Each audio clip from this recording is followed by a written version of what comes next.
इस वीडियो में मैं आपसे बात करूंगा आरएसएसबी बोर्ड द्वारा अभी अभी एनएचएम के एक और कैडर का संशोधित परिणाम जारी किया गया है।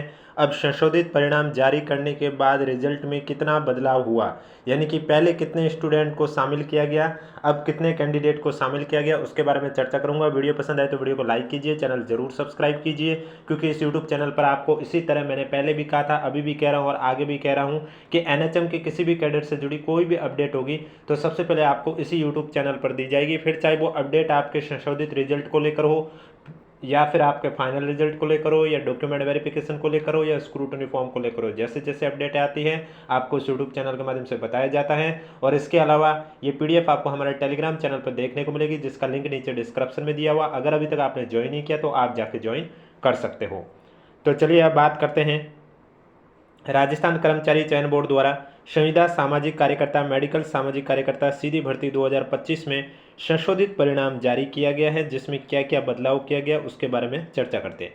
आप देख सकते हैं यहाँ पर स्पष्ट रूप से लिखा हुआ है कि बोर्ड द्वारा राष्ट्रीय स्वास्थ्य मिशन और Rajasthan medical education society Jaipur Rajasthan के लिए Rajasthan contractual hiring to civil post rule 2022 यथा संशोधित के अंतर्गत विभिन्न संवर्ग के संविदा के पदों हेतु सीधी भर्ती 2025 के तहत संविदा सामाजिक कार्यकर्ता, मेडिकल सामाजिक कार्यकर्ता पद हेतु नॉन टीएसपी के 125 और टीएसपी के साथ टोटल आपके 132 पदों के लिए वरीयतानुसार परिणाम है वो 17 अक्टूबर 2025 को जारी किया गया था, जिसमें तकनीकी कारणों से त्रुटि रह गई थी। अतः उक्त परिणाम को अधिक्रमित करते हुए निम्नानुसार परिणाम जारी किया जाता है। यानी कि आपको मालूम है मेडिकल सामाजिक कार्यकर्ता और संविदा सामाजिक कार्यकर्ता है, इसमें टोटल आपके 132 पद थे, जिसमें से नॉन टीएसपी के 125 पद थे और टीएसपी के आपके 7 पद थे। इसके लिए जो परीक्षा परिणाम है वो 17 अक्टूबर को जारी किया गया था, लेकिन उस रिजल्ट में कुछ तकनीकी कारणों से त्रुटि रह गई, जिस वजह से आज वापस से संशोधित रिजल्ट जारी हुआ है। तो इसमें और स्टूडेंट को शामिल किया गया है। स्टूडेंट द्वारा आवेदन फॉर्म में दर्ज सूचना और मुख्य परीक्षा में प्राप्तांकों के आधार पर उत्तीर्ण स्टूडेंट की श्रेणीवर्ग वरीयता सूची तैयार की गई है। नॉन टीएसपी और टीएसपी के लिए उत्तीर्ण स्टूडेंट के वरीयता क्रम, रोल नंबर, श्रेणी क्रम से परिशिष्ट फर्स्ट और सेकंड पर संलग्न है। यानी कि वो कंप्लीट पीडीएफ जिसमें आपका अपना नाम होगा वो सब देखने के लिए अगर अभी तक आपने हमारा टेलीग्राम चैनल ज्वाइन नहीं किया तो लिंक नीचे डिस्क्रिप्शन में दिया हुआ है, क्योंकि वहाँ पर आपको पीडीएफ देखने को मिल जाएगी। तो मैं बता देता हूँ कि संशोधित परिणाम में कितना चेंज हुआ है।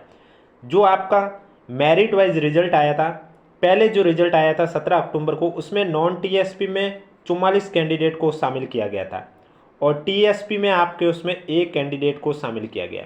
लेकिन जब आज संशोधित रिजल्ट जारी हुआ है तो इसमें आपके नॉन टीएसपी की बात करें तो नॉन टीएसपी में 44 से बढ़ाकर 136 कैंडिडेट को शामिल किया गया है, और टीएसपी की बात करें तो टीएसपी में पहले एक था, अब 2 कैंडिडेट को शामिल किया गया।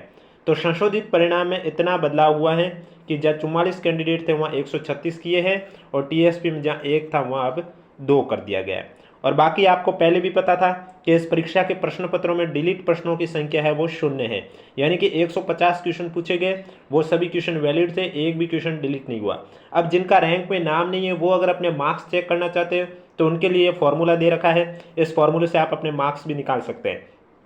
फॉर्मूला ये है कि total marks of a candidate equal to R Q into K M minus W Q into 1 minus maximum marks into not attempt question upon total number of question into 3। अब ये कैसे सॉल्व करना है, इसके लिए सबसे पहले के एफ का अर्थ होता है की फैक्टर, जिसकी वैल्यू अलग से निकालनी होगी। अब की फैक्टर की वैल्यू निकालने के लिए यहाँ लिखा हुआ मैक्सिमम मार्क्स। आपको मालूम है पेपर 450 नंबर का था, आपने लिखा 450। टोटल नंबर ऑफ क्वेश्चन आपको मालूम है पेपर में 150 क्वेश्चन थे, आपने लिखे 150। टोटल नंबर ऑफ क्वेश्चन में फिर से आप 150। अब वैलिड क्वेश्चन, अभी मैंने आपको कहा एक भी क्वेश्चन डिलीट नहीं हुआ, इसका मतलब 150 के 150 क्वेश्चन आपके वैलिड हुए, तो 150 से 150 कटेगा, ये 150 450 में 3 बार कटेगा। इसका मतलब की फैक्टर की जो वैल्यू आई वो 3 आई है। अब ये जो 3 वैल्यू आई है ये मैं यहाँ पर पुट करूँगा और अपने मार्क्स चेक करना चाहता हूँ तो चेक कर सकता हूँ। जैसे कि अगर कोई कैंडिडेट मार्क्स चेक करना चाहता है तो उसे पता होना चाहिए कि उसके कितने क्वेश्चन सही है। देखो जिनका लिस्ट में नाम है उनको तो मार्क्स दिखा रहे हैं, लेकिन जिनका लिस्ट में नाम नहीं है वो मार्क्स कैसे चेक करेंगे। तो उनके लिए राइट क्वेश्चन, जैसे कि मान लिया किसी कैंडिडेट ने 40 क्वेश्चन सही किए तो वो लिखेगा 40 इंटू की फैक्टर की वैल्यू 3, फिर डब्ल्यू क्यू में वो माना कि उसने कहा मैंने 24 क्वेश्चन गलत कर दिए या फिर 30 क्वेश्चन गलत कर दिए तो वो 30 लिखेगा इंटू 1। अगर उसने 150 के 150 क्वेश्चन में गोले भरे हैं तो ये पार्ट सॉल्व करने की कोई आवश्यकता नहीं है। अगर आपको लगता है कि नहीं 3-4 ऐसे क्वेश्चन है जिसमें मैंने गोले नहीं भरे तो इस कंडीशन पर आपको ये भी सॉल्व करना होगा, जिसमें क्या है मैक्सिमम मार्क्स में आप लिखोगे 450 नॉट अटेम्प्ट क्वेश्चन में कितने क्वेश्चन ऐसे जिसमें आपने गोले नहीं भरे, जैसे मैंने मान लिया 3 क्वेश्चन, तो आपने लिख लिया 3। टोटल नंबर ऑफ क्वेश्चन में आप लिखोगे 150 और इंटू 3। अब जब आप इसको सॉल्व करोगे तो आपकी वैल्यू आ जाएगी 3। 40 इंटू 3 120। 120 में से 30 कट किया 90 आया। फिर 90 में से आप और 3 कट करोगे 87, तो आपके जो स्कोर है वो 87 आया। इस तरह से आप अपने मार्क्स से वो चेक कर सकते हैं। उम्मीद करता हूँ आप समझ गए होंगे कि जिन कैंडिडेट का लिस्ट में नाम नहीं है वो अपने मार्क्स कैसे चेक कर सकते हैं। और आगे दे रखा है कि 10% से अधिक प्रश्नों में किसी भी गोले को स्टूडेंट द्वारा गहरा नहीं करने के कारण 12 स्टूडेंट को अयोग्य घोषित किया गया। यानी कि इस परीक्षा के लिए सोशल वर्कर में 12 कैंडिडेट ऐसे थे जिन्होंने क्वेश्चन नंबर के 10% से ज़्यादा ऐसे क्वेश्चन हैं जिसमें गोले नहीं भरे हैं, इस वजह से उनका रिजल्ट अयोग्य कर दिया गया है।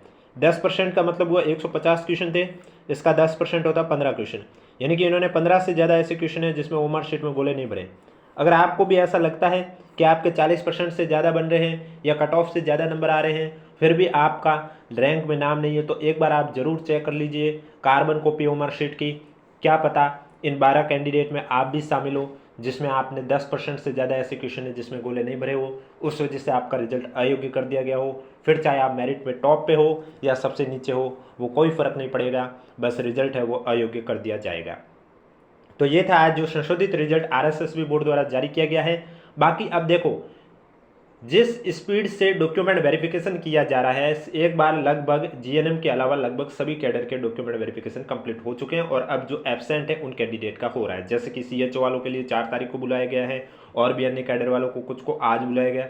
तो इस तरह एक बार जैसे ही डीवी कंप्लीट होगा, अगर विभाग और बोर्ड ने अगर रोजगार मेले में शामिल किया इस भर्ती को, तो इसका मतलब है कि आपको रोजगार मेले इसी महीने के लास्ट वीक में है, तो उससे पहले पहले आपको फाइनल रिजल्ट भी देखने को मिल जाएगा।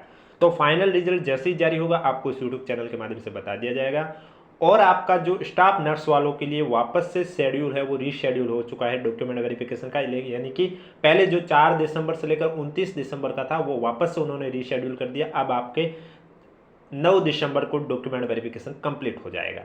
अगर आपने अभी तक अपना वापस से अपडेटेड शेड्यूल नहीं देखा है तो लिंक नीचे डिस्क्रिप्शन में टेलीग्राम चैनल का दे रखा है, वहाँ मैंने ऑलरेडी अपलोड कर दिया है, आप जाके देख सकते हैं। और वीडियो पसंद आए तो वीडियो को लाइक कीजिए, चैनल जरूर सब्सक्राइब कीजिए।